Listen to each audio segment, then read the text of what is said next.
السلام علیکم جی، آج ہم بات کریں گے برج عقرب اور ستارہ مریخ کے بارے میں۔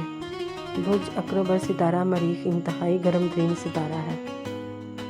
ان کا سرخ کلر کا صدقہ منگل والے دن کسی بھی سرخ چیز کا صدقہ دیں تو ان کے لیے بہترین ہے، اور اپنے جذبات پہ یہ کنٹرول رکھیں تو ان کے لیے زندگی آسان ہو جائے گی۔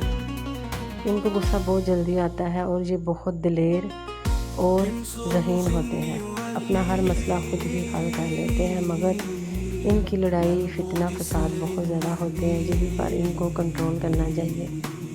یہ اپنے غصے کی وجہ سے کافی معاملات میں پھنس جاتے ہیں، جس کی ان کو احتیاط کرنا بہت ضروری ہے۔ برج عقرب اور ستارہ مریخ ہر مہینے میں 2.5 دن ان کی بہت پوزیشن خراب ہو جاتی ہے۔ ان کو چاہیے کہ اسے اپنی زبان پہ کنٹرول لازمی رکھیں۔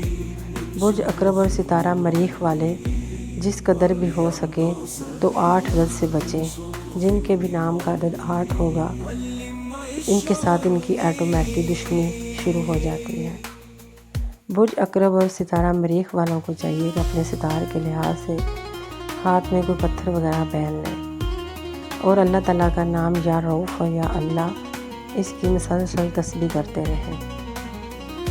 برج عقرب اور ستارہ مریخ 2025 میں رزق کے لحاظ سے کافی اچھا رہا ہے اور 2026 میں بھی بہت بہتر رہنے والا ہے۔